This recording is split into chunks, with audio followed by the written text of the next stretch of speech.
जय माँ इंद्राक्षी, जय अम्बे। इंद्राक्षी धाम में दर्शकों आप सभी का हम हार्दिक स्वागत करते हैं। आज के दिन जिन जातकों का जन्म दिवस है, मैरिज एनिवर्सरी है, उन सभी को हमारी तरफ से बहुत बहुत शुभकामनाएं। 31 दिन की साधना सभी साधकों की बहुत अच्छे से हो चुकी है। जो कुछ साधक बचे हैं उनकी भी शीघ्र साधना, कुछ लोग 2-4 दिन लेट हो गए थे, तो ऐसे साधकों की भी भगवती अम्बा की कृपा से शीघ्र साधना पूर्ण हो जाएगी। अगला पड़ाव आप सबके सहयोग से बहुत अच्छा रहेगा। और देखो साधकों, ये छोटी छोटी साधनाएं आप जीवन में करते रहिएगा, आपको बहुत बड़ा लाभ इन सब साधनाओं से आने वाले दिनों में शीघ्र प्राप्त होगा। और जो साधक जितने मन से साधना को करता है, शीघ्र ही उसके मन में एक विशेष शांति प्राप्त होती चली जाती है। चलिए, आज हम एक नगर योग की बात कर रहे हैं। हो सकता है आपके बच्चों की कुंडली में ये हो, छोटा सा भाव है, छोटा सा योग है, इसे अपने ज्ञान वर्धन के लिए ज़रूर देखिए। जिस किसी भी व्यक्ति के जातक की जन्म पत्रिका में ये नगर योग होता है, वास्तव में वो जातक किसी मंत्री पद को प्राप्त करता है। हाँ, राजनीतिक सत्ता में, राजनीतिक गलियारों में, राजनीतिक योग में उसे विशेष बल प्राप्त होता है, ताकत प्राप्त होती है, और वो एक मंत्री की मानिंद अपने जीवन में बहुत अच्छे से रहता है। क्या है वो योग, अभी बताने वाले हैं, उसको आप नोट कर लीजिएगा। आइए पहले आज का हम पंचांग देखें। 28 मार्च सन 2024, दिन बृहस्पतिवार, संवत 2080, चैत्र मास, कृष्ण पक्ष, तिथि तृतीया, नक्षत्र स्वाति, राहु काल 1:30 से 3, दिशा शूल दक्षिण दिशा। तो आइए सबसे पहले आपको हम नगर योग की बात करते हैं। हमारी जन्म पत्रिका में 4 भाव ऐसे होते हैं, 4 खाने ऐसे होते हैं जो केंद्र कहलाते हैं। पहला, चौथा, 7वां, 10वां, तो ये केंद्र होते हैं। तो इन केंद्रों में ही यदि समस्त ग्रह विराजमान हो, ये देखिए आपकी स्क्रीन पे एक कुंडली है, इसमें प्रथम भाव, चतुर्थ भाव, सप्तम भाव और दसम भाव ये केंद्र कहलाता है।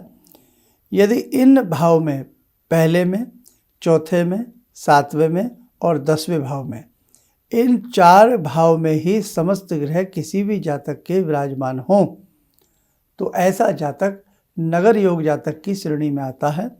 यानी कि अच्छे किसी मंत्री पद पर, उच्च पद पर वो व्यक्ति रहता है। ऐसे व्यक्ति की अच्छे A क्लास की जॉब, A ग्रेड की जॉब, व्यापार में रहेगा तो भी उत्तम किस्म का व्यापार करेगा। कहीं पर भी जहाँ भी रहेगा वो मंत्री की तरह, राजा की तरह रहेगा। और यदि राजनीतिक सत्ता में वो व्यक्ति पदार्पण कर रहा है तो सोने पे सुहागा, राजनीतिक ताकत उनको इस ग्रह से अत्यधिक प्राप्त होगी। तो साधकों, ये था नगर योग। ऐसे ही और बहुत सारे छोटे छोटे कुंडली में योग होते हैं, समय समय पर हम उनको बताते रहेंगे, उनको आप नोट करते रहिएगा। आइए, समय हो चला आज की ध्यान साधना का। आज की ध्यान साधना में जुड़ते हैं हम भगवान श्री हनुमान जी से। ॐ अतुलितबलधामं हेमशैलावदेयं धनुजवनकृशानु ज्ञानिनामग्रगण्यं सकलगुणनिधानं वानराणामधीशं रघुपतिप्रियभक्तं वातजातं नमामि। मनोजवं मारुततुल्यवेगं जितेन्द्रियं बुद्धिमतां वरिष्ठं वातात्मजं वानरयूथमुख्यं श्रीरामदूतं शरणं प्रपद्ये। श्रीरामदूतं शरणं प्रपद्ये। रामाय रामभद्राय रामचन्द्राय वेदसे श्रीरघुनाथनाथाय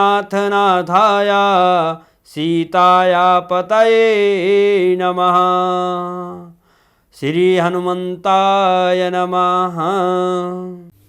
कवच बना लें, ध्यान करें, हनुमान जी का शुभ आशीष हम सबके ऊपर बरस रहा है।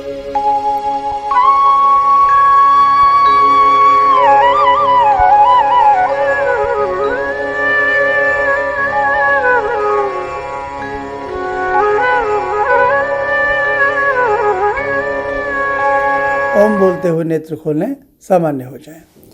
देखो साधकों, ये जीवन है, कई बार एक व्यक्ति बहुत साधारण सा है और उसकी कुंडली में इस प्रकार का योग है और वो व्यक्ति एकदम असाधारण कार्य करता है।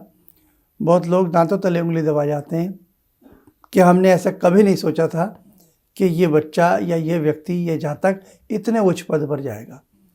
आपके ग्रह बोलते हैं, ग्रह जैसे होते हैं वैसा फल व्यक्ति को प्राप्त होता ही होता है।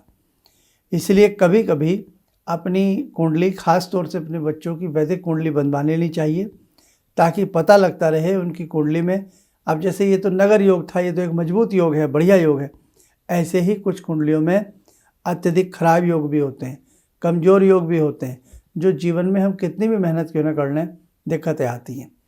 एक साधक तो अपनी साधना के बल पे बाजी मार लेता है, जीत जाता है, लेकिन हर व्यक्ति उस प्रकार की साधना नहीं कर पाता है, ख़ासतौर से छोटे बच्चे नहीं कर पाते हैं। तो आप अपने बच्चों की वैदिक कुंडली जरूर बनवाया करें ताकि अगर उनमें कोई कमियां हैं तो वो पता लग सकें, और कुछ अच्छे प्रबल योग हैं तो उनके बारे में भी आपको एक अच्छी सटीक जानकारी प्राप्त हो सके। आप चलिए, आप सब स्वस्थ रहें, सुखी रहें। इन शुभकामनाओं के साथ हम अपनी वाणी को विराम देते हैं। जय जय अम्बे। तो आपका मैं रेगुलर में देखता हूँ 6:30 बजे का, यानी हवा निकाल के टाइम। तो आपने एक मंत्र बताया था, ओम वैश्यमुखी राजमुखी स्वाहा। जी, मेरा ऑफिस में हमेशा कलकत्ता में जो होता है, कोई भी हो, बैक ऑफिस में कोई झमेला, खिटपिट, बॉस के साथ खिटपिट, इधर पार्टनर्स के साथ खिटपिट हमेशा लगा रहता था। कुछ भी हो जाए, बात करो, चिढ़ जाता था। ये रेगुलर मैं सुबह पूजा करने के बाद वहीं पे पूजा घर में ही बैठ के मैं 21 बार आपने कहा था, मैं 21 बार डेली जाप करता हूँ। अभी बहुत शांति से हूँ पंडित जी, कोई प्रॉब्लम नहीं है। किसी भी समस्या के समाधान के लिए मिले प्रसिद्ध हस्तरेखा एवं वास्तु विशेषज्ञ प्रोफेसर धर्मेंद्र शर्मा जी से। नोट: शिविर में भाग लेने हेतु एवं व्यक्तिगत रूप से मिलने के लिए कॉल करने का समय सुबह 10 बजे से शाम 6 बजे तक। हमारे विभिन्न ज्ञानवर्धक कार्यक्रम देखने के लिए आप हमें अभी सब्सक्राइब करें, बेल आइकन को प्रेस करें ताकि आप देख सकें हमारा कार्यक्रम सबसे पहले। और अधिक जानकारी के लिए फेसबुक पेज को लाइक करना न भूलें।